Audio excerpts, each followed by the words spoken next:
Bonjour, on va voir dans ce tutoriel comment tracer une signature sous forme d'écriture dans Motion 5. C'est pas très compliqué, mais l'idéal c'est de travailler avec une palette graphique et avec un stylet, hein, parce que c'est plus simple pour écrire qu'avec une souris ou encore pire avec un Magic Pad.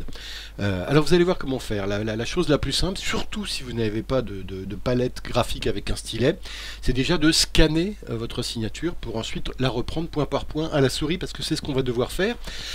On va pour cela utiliser l'outil ici de pinceau. On prend l'outil pinceau et on clique dessus. Et là, on va tout de suite délimiter les réglages qu'on veut avoir. Quelle couleur on veut donner, par exemple, au trait qu'on va tracer. Parce que par la suite, on va enlever cette signature, on la cachera, on en a besoin uniquement pour tracer. Donc je dis, par exemple, moi, je veux faire une signature qui va être rouge sur fond noir. Donc rouge, sa largeur, on va la faire assez large, d'autant que je ne vais pas être très précis, donc autant cacher ça sous la largeur.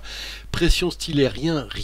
Écriture activée, très important, oui. Lissage, très important, oui. Et la forme qu'on donne, alors on peut choisir, là, par exemple, si je veux faire un trait de craie ou d'acrylique, voilà, on peut choisir ici par exemple, on va faire de la craie chalk hard, donc une craie assez marquée, quoi, on va dire. Voilà, donc je vais tracer mon premier trait qui va être le trait vertical ici, le premier de ma signature, qui est la barre verticale du R. Alors attention, je me mets bien au centre de ma souris, au centre de mon SAPI, je pars en haut et je vais le plus possible essayer, vous le voyez, de suivre ici en respectant aussi la vitesse, parce que la vitesse va regarder avec l'écriture activée. Regardez ici, elle s'inscrit la vitesse. Si je relis ce que je viens de faire, regardez ce que ça me donne. Ça me donne un trait qui serait inscrit à la vitesse où je l'ai fait. Moi, je vais aller plus vite. Donc, j'accélère ici l'écriture. Hop, vous voyez, je le réduis tout ça jusqu'à ce que c'est une tête normale à peu près, hop, comme si je l'avais tracé vraiment. Donc je trace le premier trait ici, pof, une fois que c'est fini, je laisse un peu d'espace qui correspond à l'espace que je vais faire, que va prendre mon stylo le temps que j'arrive en haut ici, et je vais retracer un nouveau, je vais faire un nouveau Shark Hard. Donc je me remets ici à la souris, donc je retape sur l'outil pinceau ici, je me mets là et je vais répéter un peu ce mouvement là pour le faire à peu près bien, ouais voilà, bon. Et ben maintenant on va essayer de suivre le mouvement, ouais, c'est plus compliqué là à la souris parce que c'est plus un petit trait comme ça maintenant que je fais. C'est déjà une figure un peu plus complexe. Mais bon, on va essayer de la faire de manière régulière en termes de vitesse, que la vitesse est enregistrée, même si c'est plus lent, vous voyez ici, mais il faut que je suive à peu près, que mon R soit à peu près, voilà, que ça ressemble à quelque chose. Hop, j'ai mon deuxième. Alors là aussi, l'écriture activée, je vais la rétrécir pour que l'écriture s'active plus vite. Donc je regarde ce que ça donne. Hop. Oh là là, c'est un peu bizarre.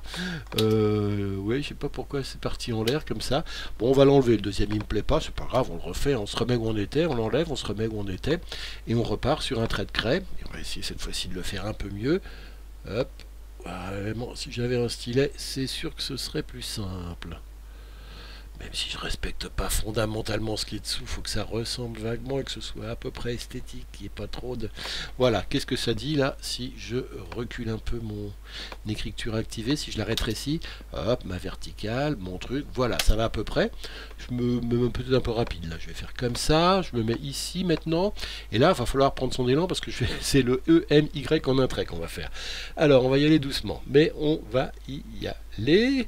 Donc on repart sur pinceau et puis on essaye d'être à peu près cohérent. Donc hop. Vous voyez pourquoi il vaut mieux prendre un trait de craie un peu large qu'un trait un peu fin, parce qu'on n'est pas très droit avec la souris. Je pense que ceux qui vont le faire sur une surface aussi, là ça va pas être génial, mais bon, on finit par y arriver. Mais rien que pour ça, ça vaut presque le coup d'investir dans une palette graphique. On emprunte une pour s'amuser à faire ce genre d'exercice. Voilà, le troisième qui est fait. Qu'est-ce qu'il nous dit? On va rétrécir là encore l'écriture activée, mais on va pas pouvoir le faire trop, parce qu'il faut quand même que ça ait le temps de s'écrire. Hop, on reprend. Je relis, hop, hop, hop. Oh là là, je sais pas pourquoi il me fait un truc là que je ne vais pas à l'écriture. Peu importe. Il me reste à faire le petit truc ici, donc on se met là, on refait pinceau ici, et puis je fais mon hop, je trace ici. Et lui, je vais le laisser un peu comme ça. Lui, je vais l'augmenter un peu et je vais décaler un peu mon chalk ici pour que ce soit à peu près cohérent. On relit. Bon, il y a un petit souci, vous l'avez vu. Pardon, avant de relire, on va cette fois-ci, on peut se cacher ça. Hop, et y aller directement. Donc je relis.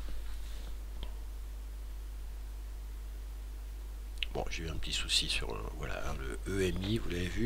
Allez, on va se le refaire vite fait. Donc je remets ça. Parce que vraiment là c'est pas beau, c'est le 3 hein, qu'on va refaire. Donc c'est le Schalke 2. Donc on se remet là. Le Schalke ici, on va l'enlever. Hop, et on se le refait. Hein. Voilà, c'est parti. Alors, pourquoi il a été me... Il n'a pas respecté mon truc.